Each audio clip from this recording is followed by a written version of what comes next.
Carrero. Él es profesor principal del Departamento de Ciencias Sociales de la Pontificia Universidad Católica del Perú, doctor en Sociología por la Universidad de Essex. Entre sus publicaciones destacan Racismo y Mestizaje, Rostros Criollos del Mal, un libro que ha sido muy importante y que ha generado muchísimas líneas de investigación posteriores de otros académicos. Razones de Sangre, una lectura muy interesante sobre el conflicto armado interno, y su última publicación es Oído en el Silencio, ensayo de crítica cultural, ¿no? Donde emplea el género del ensayo como un instrumento para conocer y proponer ideas con todos los elementos que implican el uso de este género. Gonzalo Portocarrero ha sido profesor invitado en la Universidad de Estados Unidos, Europa, Japón, y actualmente es coordinador de la Maestría de Estudios Culturales de la Pontificia Universidad Católica del Perú. Le damos la bienvenida.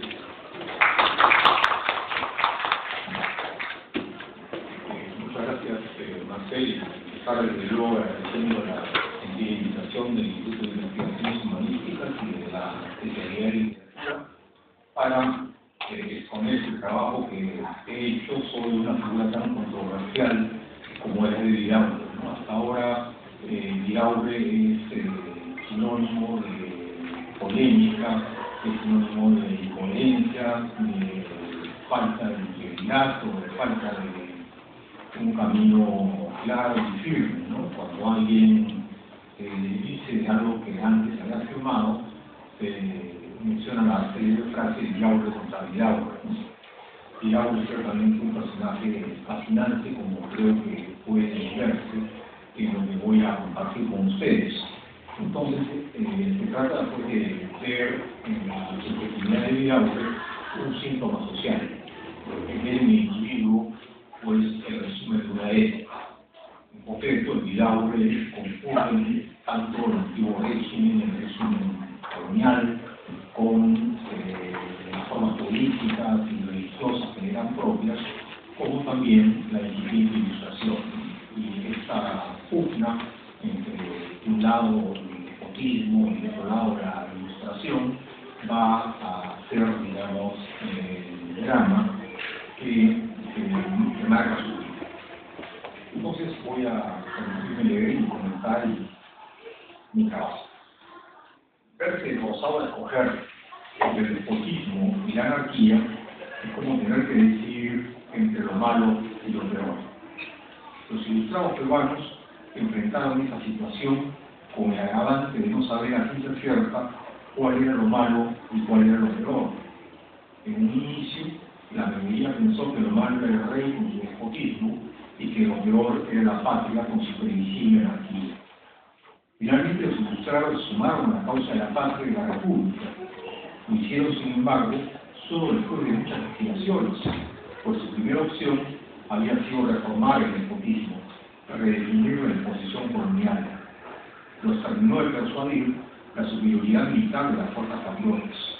Entonces, era una tanto cuestión de escoger como de acomodarse a la nueva situación. En realidad, con la emancipación de los ilustrados, fueron catapultados a una situación que no habían pensado, por la cual no habían luchado. De pronto, se les dio la ocasión de definir la realidad política del país y al hacerlo, por la misma fuerza de las cosas, se les dio también la oportunidad de gobernar el nuevo orden de cosas. Muy pronto, sin embargo, los caudillos se impusieron sobre los letrados, reclamaron el poder con las armas y los letrados no pudieron defenderse con los votos, porque, para empezar, no había pueblo al que apelar. Además, se fueron dividiendo por polémicas ideológicas y desencuentros de ambiciones personales. Desde entonces, los letrados se convirtieron en secretarios e ideólogos de los caudillos. Su poder residía en el manejo del discurso y en la intriga cortesana. La temida anarquía se había convertido en una realidad. Pero las cosas no estaban tan mal, pues lo que estaba en disputa era saber quién manda, ya que la necesidad de armas se daba por descontada. La emancipación política no fue una revolución social. La alianza dispar y conflictiva entre caudillos militares e ilustrados permite dirigir una sociedad compuesta mayoritariamente por campesinos indígenas y por una plebe urbana que no participan ambos grupos en la condición ciudadana. La opción por la patria no es una causa popular en el Perú del principio del siglo XIX, pero tampoco es que no fuera una tentación. En realidad el mundo criollo estaba harto del despotismo español. Con las reformas borbónicas, el Perú había perdido mucho de su preeminencia en América del Sur. El Callao había dejado de ser el único puerto autorizado con estar con España. Además, el Alto Perú, con su riqueza minera, fue traspasado del virreinato del Río de la Plata. Finalmente los criollos, más que antes incluso, fueron marginados por puestos públicos.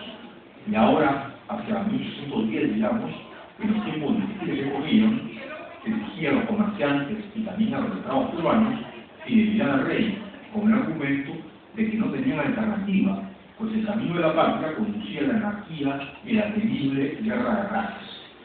La imagen es que nadie podía defenderlos de un nuevo Tupac Amaru, de una imposición indígena, salvo el rey y su gobierno. Entonces los comerciantes pusieron el dinero que pudieron para financiar las guerras contra las insurrecciones criollas del norte y del sur. Lima fue pues el foco de la resistencia del poder de la corona contra las insurrecciones del norte y del sur, ¿no? Y los letrados también lo apoyaron, apaciguando los ánimos con la promesa de un gobierno mejor, donde el poder fue efectivamente compartido. Entonces, en la delicada guerra por invasión napoleónica en las Cortes de Cádiz, el Perú, bajo el prudente gobierno del rey Abascal, se inclina hacia el fidelismo. No obstante, la inquietud estaba sembrada y la situación ya no podía ser estable. El influjo de las nuevas ideas había cambiado la sensibilidad de la clase letrada. El entusiasmo con la libertad es el reverso que complementa el categórico rechazo del feudalismo. Los ilustrados estaban divididos. Algunos pretenden ser cautos y realistas, otros sienten más intensamente el fervor de las nuevas ideas y piensan que la anarquía y la guerra de razas son solo fantasmas con que el despotismo quiere asustar y desmoralizar para finalmente prevalecer. Bueno, la verdad es que estas frases tienen un tono de actualidad que es sorprendente, ¿no? Estas que han sido escritas antes de la actual coyuntura electoral. Pero en realidad los ilustrados son hombres de libros y no de armas, de manera que no tienen iniciativa y están a la espera de lo que pueda suceder sin comprometerse demasiado. Es especialmente el caso de Vidal, que es un hombre pues, de una extremada cautela, ¿no? Que no está dispuesto a poner en riesgo su vida. Bueno, pero en 1821, con la expedición libertadora de San Martín, los hechos se precipitan y los letrados apuestan por la República y la ruptura con España. Antes, como había dicho, el consenso entre ellos había sido reclamar un buen gobierno. Este es el mensaje, por ejemplo, del estado más importante del país, José Bartolomé Carrillo, en 1881, en su famoso discurso de recepción del rey de Hawking en la Universidad de San Marcos. En un discurso donde critica la crueldad con que fue reprimida la raza rebelión indígena encabezada por el cacique Tupac Amaru. El mensaje es claro: esta política es funesta, pues siempre un odio que no demorarán dar sus amargos frutos. Y las condiciones de la fidelidad son entonces compartir el poder con los criollos y tener piedad con los indios. Este es el mensaje de la hija, ¿no? La versión escrita del discurso fue revisada y las autoridades coloniales recogieron lo menos que pudieron las reclamaciones criollas. No querían compartir el poder. Ellos, los españoles, representaban el principio de autoridad, la garantía del orden social. Otra vez, el argumento era de que la gente de autoridad significaría la anarquía y la guerra de razas. Los esclavos se libertarían como maniquís acabando sus años y los indios se sublevarían nuevamente. Sea como fuere, los ilustrados criollos apuestan por una tercera vía, un gobierno compartido, fidelismo, ¿no? Pero redefinido, evitaría el despotismo y la anarquía. Esta había sido entonces su primera opción. Bueno, pero ya con la venida de San Martín, pues los hechos se imponen, ¿no? Sobre este proyecto de un feudalismo renovado, y la opción es la república, ¿no? La belleza del ideal, la fuerza de la retórica impulsan a los ilustrados a la democracia. Entonces no es la anarquía el problema primario del Perú, pero son en cambio el servilismo y la ignorancia. Estas actitudes que forman el sustrato donde florece el déspota que humilla y encadena. José Faustino Sánchez Carrión es el letrado que más destaca por su retórica poderosa y lo decidido de sus gestos. Es un hombre de ideas que cree en principios e ignora realidades. En poco tiempo promete que el Perú sería una república próspera y bien organizada, y solo con esa expectativa advierte que hará posible sostener el fusil en la mano, luchar por la patria. Este es el momento de protagonismo de los letrados. En el Congreso Constituyente priman los clérigos y los abogados. Una buena parte de ellos han sido alumnos del Consultorio de San Carlos. Y aunque no dude, el entusiasmo es intenso. El liberalismo es la doctrina oficial, y los letrados esperan que la realidad se descubre a las leyes, pues son los discursos y el lenguaje los que moldean los hechos, y ellos, los letrados, los que hablan del escriben. Progresismo abstracto ha llamado Jorge Basadre a este mito o ilusión colectiva. Así como las murallas de Jericó se derrumbaron con el sonido de las trompetas de los sacerdotes de Yahvé, de la misma manera, todo el orden social cambiaría apenas se divulguen las nuevas leyes. Pero el gobierno de los letrados fue efímero, no logró que era durar un año. De inmediato, como hemos visto, predominan los caudillos militares. Primero los aristocráticos, como el abuelo de Torretaque, y luego los de regambre popular, como es especialmente el caso de Camargo. El Perú se ha independizado sin que se desate la gran temida guerra de razas. No obstante, la anarquía se sincroniza y el país vive en constante guerra civil hasta 1945, cuando se logra una relativa estabilidad, en mucho gracias a los ingresos de Guano y a la sagacidad del caudillo más importante de Larga, que es después el mariscal Ramón Castillo. Ahora, el surgimiento de los letrados, la recepción de la ilustración en nuestro país, pasa pues por la obra de Toribio Rodríguez de Mendoza, el rector del Conservatorio de San Carlos. Bajo su influjo se produce el demorado cambio en el plan de estudios que significa el inicio de la recepción del racionalismo moderno. España y el Perú, en consecuencia, serían cerrados, ¿no?, a la influencia de todo lo que viniera fuera de la órbita de la lengua española, ¿no? Y el cambio fue pues tardío y fue difícil, ¿no? Pero Toribio Rodríguez de Mendoza logra reformar el plan de estudios del conductorio y finalmente se enseña la física de Newton en vez de la metafísica de base aristotélica, que era la doctrina oficial hasta ese momento. La idea de Toribio Rodríguez de Mendoza es que los jóvenes tienen que aprender a pensar por sí mismos. Si uno lee el informe de Toribio Rodríguez de Mendoza sobre la educación peruana y cambia unas cuantas palabras, lo sorprendente es que tiene plena actualidad, ¿no? Porque lo que indica Toribio Rodríguez de Mendoza es esta concepción memorista, doctrinaria, que está vinculada en lo inmediato a la experiencia del estudiante, y esto sigue marcando la educación peruana. Por lo tanto, se podría construir un buen, excelente informe sobre la educación en base a este texto de fines del 18 de Toribio Rodríguez de Mendoza, simplemente cambiando las palabras, ¿no? Esto nos deja ver la persistencia y la raíz, la profundidad de la raíz histórica de los males que nos acosan. Ahora, surge entonces una nueva generación de letrados, cuyo exponente más talentoso es sin duda Manuel Lorenzo Vidaurre y Encalada, que vive entre 1773 y 1841. En este trabajo me concentraré en explorar su vida y su obra. Entender un mundo social desde una subjetividad puede parecer una propuesta desproporcionada. No obstante, lo que intentaré demostrar es que este puede ser un camino fecundo, pues las circunstancias y fuerzas que moldean a una época social se encuentran también actuando en la trayectoria y tensiones de una vida. Desde luego no se trata de cualquier vida. Para empezar, esa vida debe ser significativa en el sentido de estar sintonizada con su época, con los vaivenes, los cambios que marcan esa época. Además debe estar documentada, no debe ser asequible tanto en sus hechos públicos como en sus intimidades. Y este es precisamente el caso de Vidaurre. La brillantez de su genio y lo detenido de sus pasiones convierten a su vida en textos, en testimonios en los que se expresa la convulsa sociedad peruana del siglo XVIII y principio del XIX, tiempos oscuros donde no parecía abrirse un horizonte de futuro.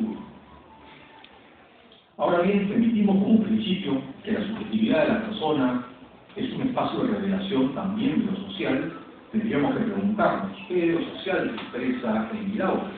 Creo que lo más fundamental es el desasosiego, que es el tono que marca su vida y su obra, que proviene de lo problemático de su lucha por constituirse como un sujeto relativamente coherente en un mundo donde el desarrollo de la libertad de pensamiento deja ver el núcleo despótico de la autoridad colonial.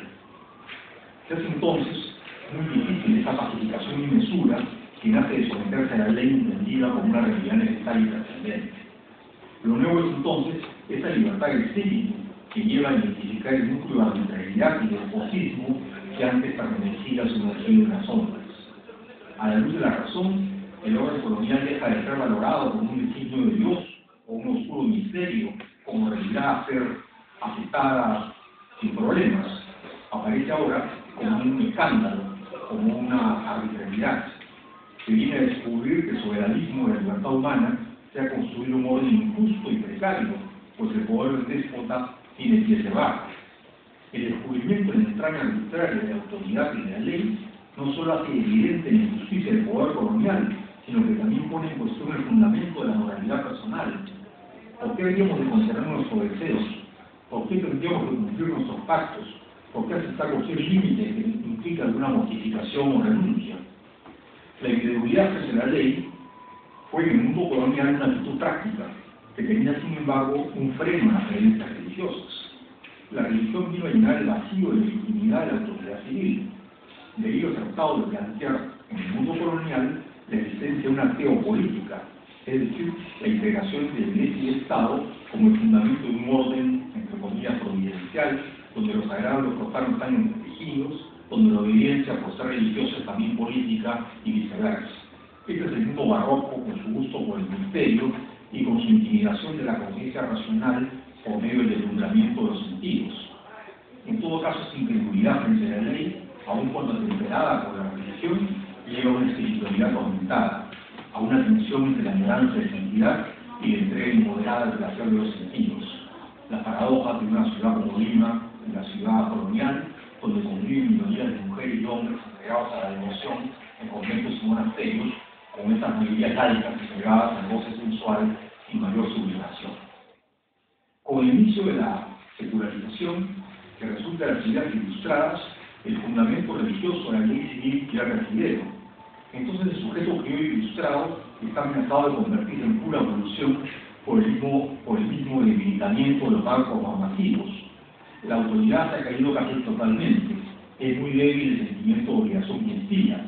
Entonces la lucha entre la seducción del goce y el llamado del deber se convierte en una agonía, y ese es el temple justamente que caracteriza a Viraure, ese desasosiego, esa inquietud, no saber bien cuáles son sus límites y experimentar constantemente. Creo que donde deja ver más claramente el trasfondo anímico es en las cartas mexicanas, políticas y morales, que contienen muchas reflexiones sobre la guerra civil de las Américas. Estoy leyendo ese texto, un texto muy voluminoso, que ha tenido varias ediciones, pero la más completa es la que publicó la Comisión del Centenario de la Independencia del Perú el año, si no me equivoco, 1971. Bueno, estas cartas representan un texto totalmente inesperado, un texto que no tiene antecedentes ni tampoco tiene seguidores. Y esto por la conjunción de relatos de lo más íntimo de la vida privada, con, de otro lado, opiniones y análisis sobre lo que va aconteciendo en América y Europa. Esta conjunción desdibuja las fronteras entre lo privado y lo público. Quizá lo más justo sería escribir las cartas al género de la novela, porque en la novela se puede meter casi todo, ¿no? Pero esta discusión no me parece tan urgente. Lo que importa para este trabajo es demostrar que la subjetividad de Viraure es un síntoma social, que aún sus sentimientos más personales y con mayor razón sus opiniones políticas son solo comprensibles en el nuevo marco cultural producido a propósito de la recesión de la cultura francesa del 18, Montesquieu, Voltaire, Rousseau. Entonces, la hipótesis que cobra forma es que hay una unidad subyacente entre lo público y lo privado que vamos a tratar de desentrañar. El punto de partida es que hasta 1823 Viraure ha tomado partido por la paz y de otro lado, en sus asuntos personales, ha decidido escuchar las voces de su corazón en vez de rendirse a las exigencias de la ley. El drama de su vida privada gira en torno al amor arrebatado por su cuñada. Abro comillas, la joven más hermosa de mi país, cierro comillas, 24 años menor que Vidal. Y el drama histórico del mundo criollo gira en torno a, como la cantidad de Vidal, cómo considerar la España y las Américas. Estos dos niveles, la vida personal y el destino político del mundo en el que vive, están entretejidos, se deja ver el hecho de que el abandono del intento de conciliación y la toma de partido por la causa de la patria es correlativa a la intención de no renunciar al amor de su cuñada Josefa Luisa. Entonces, no es nada casual que el voluminoso libro que compone las cartas termine con una exhortación a su amada, a Josefa Luisa, a quien le dice, abro comillas, un vínculo eterno nos una y vivamos el pequeño resto de nuestros breves días en aquellas inexplicables delicias que nos proporcionaron los años de 1815 y 1816. Amor que ya había fructificado en dos vástagos, Manuela Narcisa, muerta de niña, y Manuela Lucía, entró de monja en el convento de las Trinitarias, a manera, según dice Jorge Guillermo Leguía, de lavar el pecado que fue concebida. Frente a un texto tan desconcertante como las cartas, se imponen pues dos preguntas. Primero, ¿por qué Vidaurre decide escribirles? Y luego publicar esta suerte de confesiones criollas tan desarrolladas, ¿no?, tan íntimas como son las cartas americanas, ¿no? Y luego, ¿por qué relación puede haber entre su toma de partido por la patria, ¿no?, su distanciamiento del despotismo, con la apuesta por ese amor que desafía toda la moral de la época? Podemos empezar con la primera pregunta: ¿por qué escribe Vidaurre estas cartas, ¿no? Él dice que cartas surgen como forma de distraerme las penas que abatían mi espíritu y destrozaban mi corazón. A veces estas cartas están dirigidas a su amante, Josefa Luisa, otras veces a sus directores espirituales, pero en la mayoría de ellas se dirige a un amigo imaginario, a un interlocutor ideal a quien espera seducirlo, o en todo caso arrancarle una aprobación. Todo ello a fuerza de la pretensión de sinceridad y de la notable capacidad argumentativa que caracteriza a Vidaurre.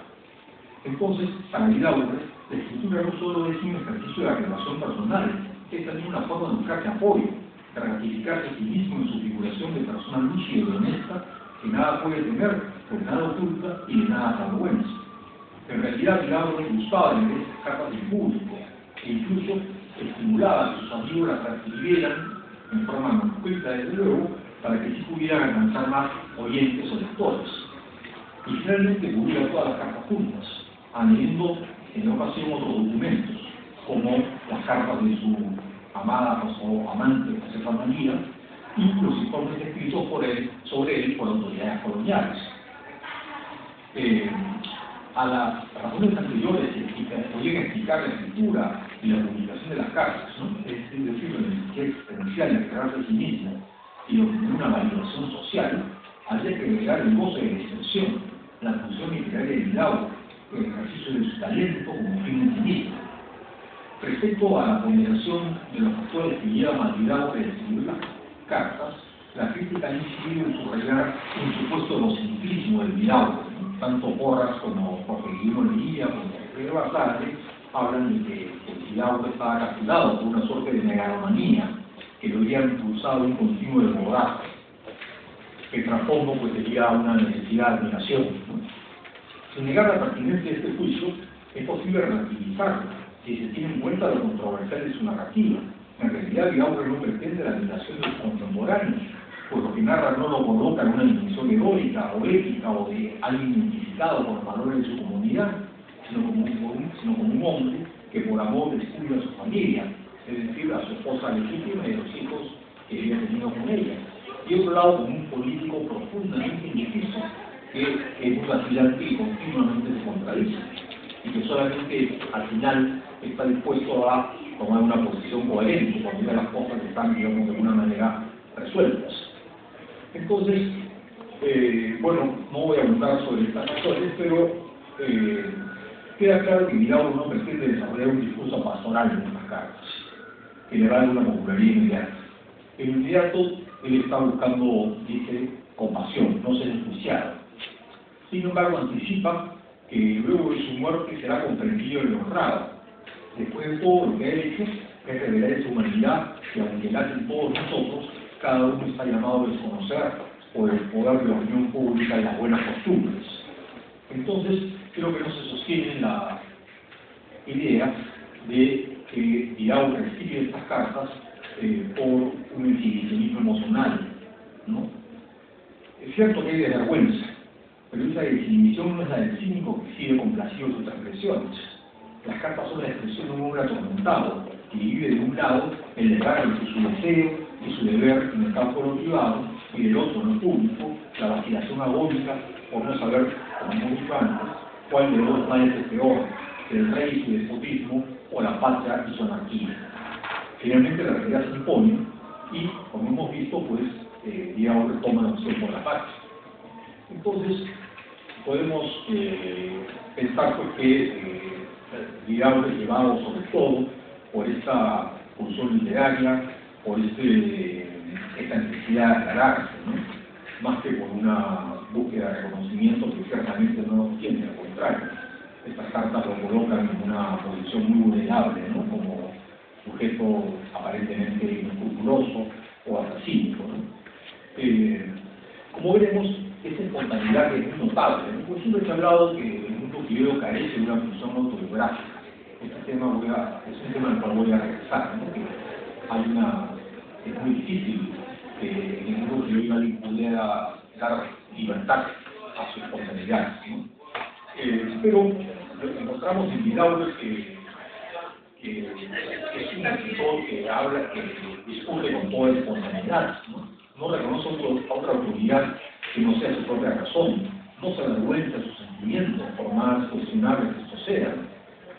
En este sentido, Vidaurre es una excepción notable en la tradición criolla tan colonizada y en consecuencia tan llena de vergüenza. El hecho de que la subjetividad criolla sea tan inhibida pone en evidencia la fuerza sucesiva de desvalorizaciones metropolitanas. Primero resulta que el criollo es ocioso, inculto y desleal, luego es tranquilo y contenido, y más tarde es impuro y contaminado. De la inevitable internalización de esas acusaciones se deriva un temple defensivo, limitado en su capacidad de introspección.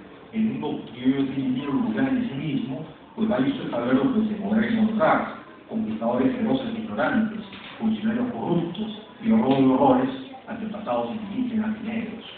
No, el criollo no debe escapar demasiado dentro de sí, debe tratar de sostenerse en la identificación de personas hospitalarias y joviales que está, digamos, al merecer.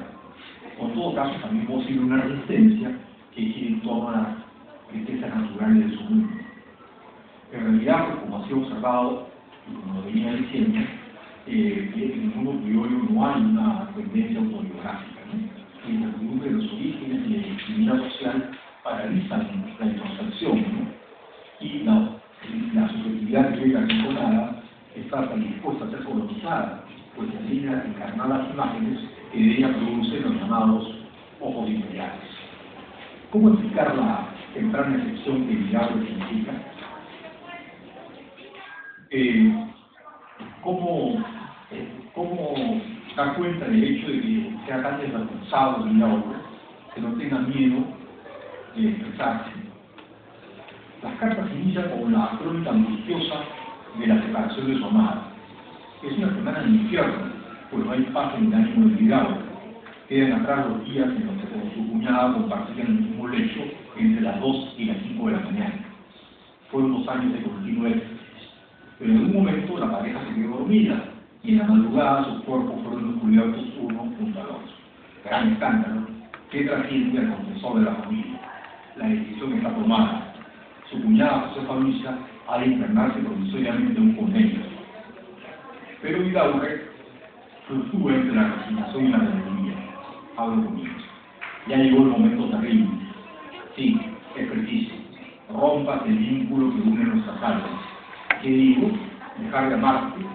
La naturaleza, que dictando suaves leyes, nos impele a amarnos, será desobedecida. Los decretos fuertes de un poderoso, que se explican por la espada y el fuego, no se resistirán, y la encantadora voz que nos convida a ser eternamente felices será brutalmente desechada. Eternamente felices. No podemos ser, amada mía. La religión no es un fantasma. Ella existe en nuestros corazones y en nuestros espíritus. El fuego del amor me arrebata. Creador mío, tú nos sacaste de la nada, y diste de la eternidad la llama que debía abrazar. ¿Por qué no nos constituiste en puntos tan distantes que jamás nuestros ojos se encontrasen? Cierro comillas. Pero el milagro no se arrepiente. Piensa que nada de lo que se puede hacer por amor podría ser mal. Finalmente es solo una víctima, alguien que está atrapado en una situación trágica. No puede renunciar ni a su amor ni tampoco a Dios, aunque Dios conlleva su amor. Finalmente, Vidaurre no deja a José Luis. Después de su partida de Europa, es parte de esta relación familiar al descubrirse esta situación, y le seguirá escribiendo, y a su retorno, ya en 1924, encuentra que su esposa y su cuñada, es decir, la hermana de la esposa, están bien avenidas, y inicia una suerte de menage à trois, ¿no? Una situación de triángulo amoroso que se mantuvo hasta el final de la vida de Vidaurre. Según un oficial naval norteamericano, esta convivencia es un secreto a voces en la Lima de inicio de 1830, ¿no? La historia de Vidaurre con José María tiene una impronta romántica, también dramática, la fuerza de los sentimientos desplegados, el marco poco propicio para su desarrollo, pero pese a toda su persistencia, sugiere que Vidaurre vive su vida como el protagonista de una novela romántica al estilo de la narración, enormemente popular en ese entonces, que impulsó Julia o la Nueva Eloísa de 1763. En todo caso, de lo que se trata es del triunfo y deseo sobre la ley. Triunfo desde luego moralmente objetable, pues para empezar, ¿qué puede haber pensado los 9 hijos que Vidaurre tuvo con su esposa? ¿No? Bueno, el segundo tema, es objeto del mayor número de cartas, es su reflexión sobre la situación de América y en especial el Perú. Y lo que queda testimoniado en estas cartas es la progresiva toma de conciencia de la imposibilidad del dominio de España sobre América. En las cartas se documenta la evolución de Vidaurre de este reformismo, de este civilismo al separatismo. Y en 1910, en su plan del Perú, había pasado revista a la situación peruana, y el desconsuelo no puede ser mayor, pues todo el sistema de gobierno colonial está atravesado por la corrupción y el abuso en detrimento de los súbditos de las Américas. En el capítulo 1 de su plan señala Vidaurre que todos los virreyes anuncian en sus principios un gobierno feliz y justo, pero luego, desde comienza otra vez, cerrados en sus palacios, circundados de voladores, adormecidos en las comodidades que proporcionan una renta de 700.000 pesos, no oír sino lo que les dice un asesor penal, un secretario corruptivo y 3 o 4 parásitos, vives intérpretes de sus placeres. Cierro comillas. Opiniones intérpretes despiertan los oidores y los abogados. Las consideraciones sobre el inglés y sobre la práctica de los sacerdotes le merecen un amplio cáncer, principalmente lunes. Los candidatos a curas provienen de, a lo comillas, esos jóvenes policiales, llenos de los vicios más infames y vergonzosos, cierro comillas. Eso que busca robar a la feligresía mediante tasas abusivas por listas, casamientos y entierros. Y por lo demás, sus actividades son el juego de azar y el desenfreno sexual sobre las mujeres y las mujeres. En ese sentido, anticipa que hasta uno poco que va a desarrollar Manuel González Prada, ¿no? Pero aquello que más ocurre en Vidaurre es la situación del niño. Abro comillas. El niño trabaja todo el año y trabaja para otros. El fruto de sus labores que busquen el juez real que todo el país empeñado en 10.000 pesos y en 6 años paga todo lo que debe y se queda con 100.000. Busque ese trabajo del indio en casa de los malos curas que arrocen en la arancel y que un entierro traga la familia o el mismo su vientre ahora de un año. Siempre están deudores y jamás reciben cosa que sea de provecho. Muchos mueren y sus familias en abandono levantan sus ecos hasta el cielo, que parecen sobrecidos por 3 siglos de la tiranía de Europa. Me asombré cuando una india, que apenas pronunciaba unas palabras en nuestro idioma, me dijo en mi estudio, repitiendo sus padecimientos. Qué caro, Señor, nos han mentido los indios del Evangelio. Entonces me contraje a explicarle las disposiciones legales vigentes para esa nación y les puse que los reyes no tenían la menor culpa. Y ella se refirió diciendo, así será, pero hemos de comprar. Y no es la mejor la situación de los esclavos negros, ¿no? En esta revista pues, critica la situación del esclavo, los esclavos, ¿no? Por la crueldad a la que tenemos constantemente sometidos, ¿no? Esta crueldad lleva en sí un germen de venganza que es para Vidaurre un motivo de precaución, ¿no? Es un motivo de preocupación. De ahí que para Vidaurre nada más espantoso que la liberación que se promovió en 1909. ¿Qué hubiera sido el pueblo si eso se realiza? Pregunta Vidaurre. A manera de definir unas cavidades y cuevas subterráneas que su rompimiento derrumba columnas y causa grandes terremotos, aquellos infelices saldrían los amasijos o lugares donde trabaja el pan, envueltos de moho y palidez, pero culminando un rayo de fuego y de vendajes. El viejo fantasma, digamos, y obvio, de la muchedumbre hostil y tentadora, ¿no? Que está dispuesta a, digamos, cobrar su deuda, ¿no? Bueno, entonces, Vidaurre, pues, en este plan de Perú plantea una serie de escenarios, pero su opción podía ser fidedigna, ¿no? Manuel Lorenzo de Vidaurre y Encalada nació en Lima en 1773. Su padre era español y había seguido la carrera de las artes. Su madre era limeña y estaba por heredar una interesante fortuna que, sin embargo, se vio seriamente afectada por las malas inversiones del abuelo. Por su linaje paterno, Vidaurre se imaginaba como descendiente de una familia de altísima alcurnia. En su tiempo de colegial en el Seminario de San Carlos, Vidaurre destacó por su conocimiento intelectual. Su biógrafo, porque Guillermo de Guía, lo describe como un niño tímido que no jugaba sino con la fantasía. No obstante, continúa Jorge Guillermo de Guía, no admitía ser vencido en nada ni por nadie. Aparte de juegos, se entretenía con el estudio, compensaba con la superioridad de su alcurnia y sus altas calificaciones escolares las burlas de sus compañeros. A los 24 años se gradúa de abogado y a los 27 de doctor.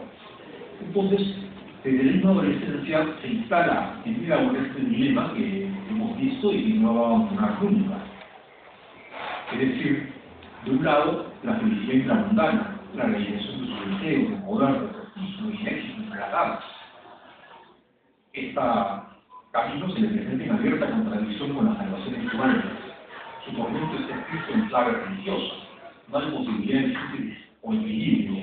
De un lado están inmoderados los apetentes liberados por el discurso de la ilustración y del otro lado la licencia de la ley de Dios. Entonces se perfilan dos opciones, o bien una voluptuosidad culpable o bien un afectismo infeliz. Otra vez lo malo y lo peor.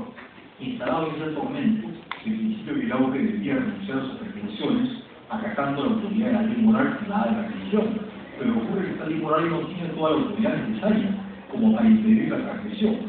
Vidaurre entonces está en un atolladero en esta situación de desasosiego que va a caracterizar el transcurso de su vida, ¿no? En un dilema angustioso, el joven Vidaurre decide buscar la paz mediante una autoinculpación pública, poniéndose en manos del Tribunal de la Santa Inquisición.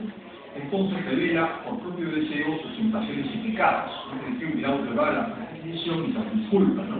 Como dice Loma, ahora comillas, que presentó a denunciarse voluntariamente de que poco más o menos un lustro antes, hallándose escaso de dinero y obrando en inteligencia de que el demonio pudiera suministrarse en abundancia, había invocado el espíritu de las tinieblas, llamándolo al intento.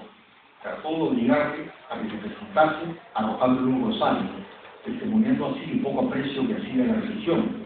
Agregó Vidaurre que por aquella época, consumido por la necesidad y falta de medios, había renegado de Dios, de la Virgen y de todos los santos, en la opinión de que dejándolos por este procedimiento, el demonio se le aparecería sin dilación y le indicaría donde había tesoros escondidos, o por lo menos le ilustraría sobre el procedimiento de dar con ellos. Todo esto pues pertenece a una mentalidad del antiguo régimen, una mentalidad que poco tiene que ver con la ilustración a la que se va a aplicar después. Con idéntico propósito había entregado por escritura en 3 ocasiones su alma al demonio.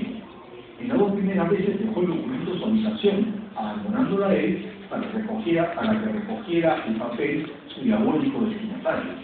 Pero como esta estratagema no surgiera efecto, En la última oportunidad arrojó el papel de las llamas, juzgando que valiéndose de semejante demostración, el demonio se daría por decidido.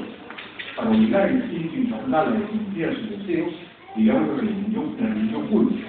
Tras una pintura que representaba al demonio coronado de Rubén, y de cuando en cuando le decía, al tiempo de representarle los sentimientos que llevaba a su corazón. Igualmente confesó claramente que había sentido el deseo de tallar una estatua de Venus para tributarle adoración, dando crédito a la opinión de que los muñecos que de distintos modos combinaban los hechiceros producían el efecto de atraer la voluntad ajena o bien de atormentarla si se variaba el procedimiento. Entonces, Diablo había fabricado una figura con cabello de mujer y otro de puro y de dientes.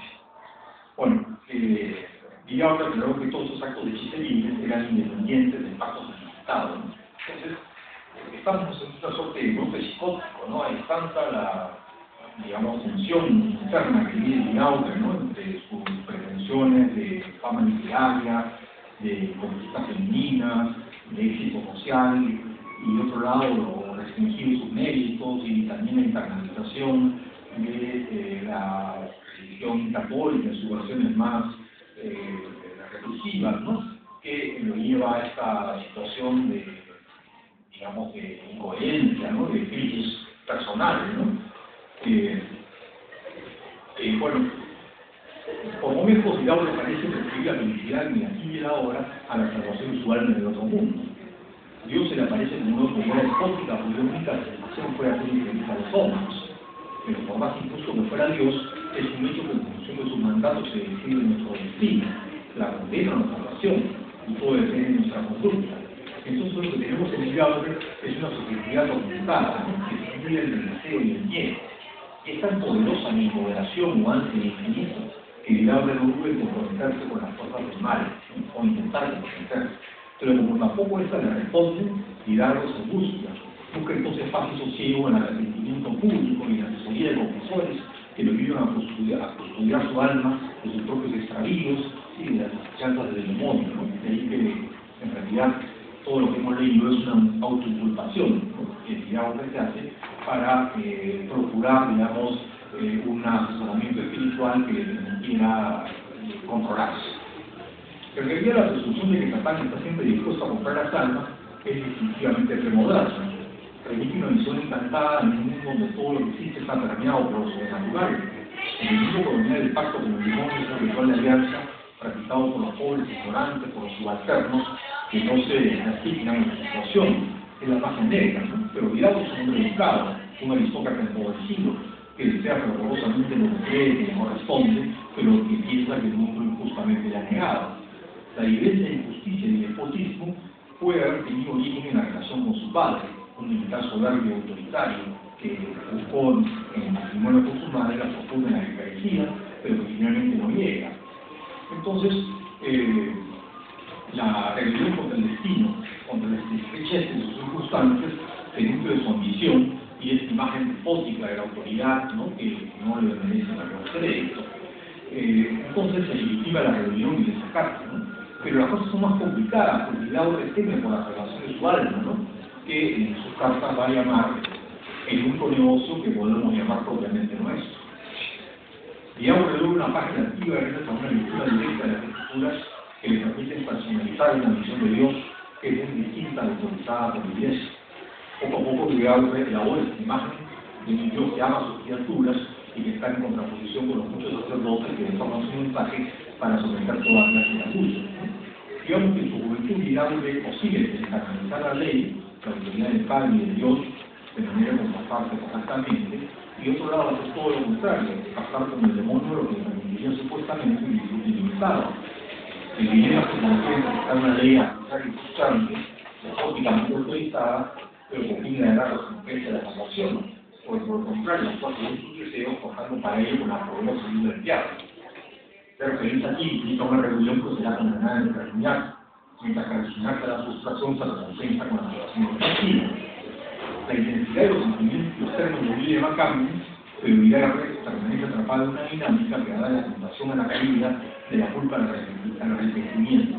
Enclavado en este tormento está Diablo la mayor parte de su vida, ¿no? Pero No obstante, conforme pasan los años, es capaz de imaginar una autoridad menos despótica, menos sádica, ¿no? Con mandatos menos rigurosos, con normas más flexibles, y es en función de esta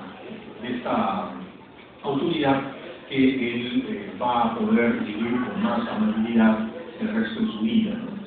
No en vano, el proyecto de Constitución que escribe en 1928 está dedicado a, entre comillas, el omnipotente Padre de las Luces. Tenemos otra figuración de Dios, ¿no?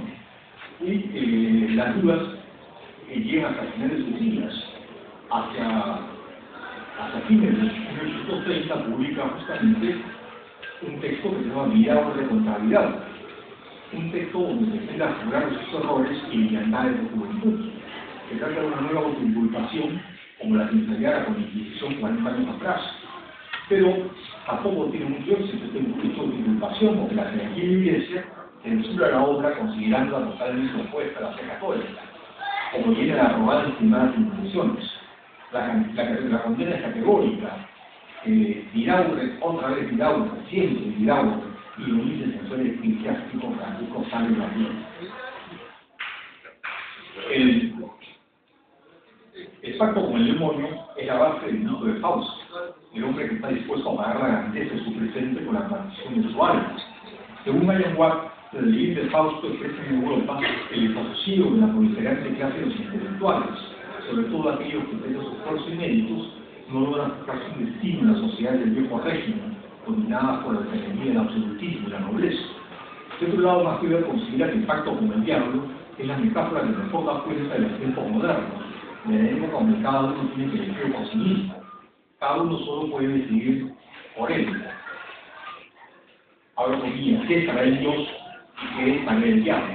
Cada uno elige en función por sí mismo su destino de su ser y de su hacer, cierro comillas.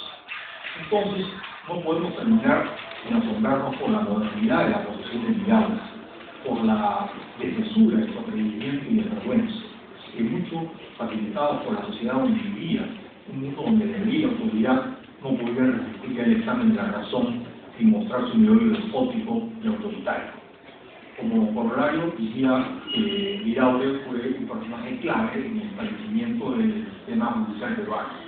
Fue el primer presidente de la Corte Suprema, fue ministro de Relaciones Exteriores, fue autor de los códigos del Código Civil de la década del 30, fue una de las personas que, digamos, sentó las bases de la institucionalidad sobre la que pretendió edificarse la vida social peruana, ¿no? Era el hombre de la ley, ¿no? A pesar de que, bueno, ahora conocemos un poco más su historia. Muchas gracias.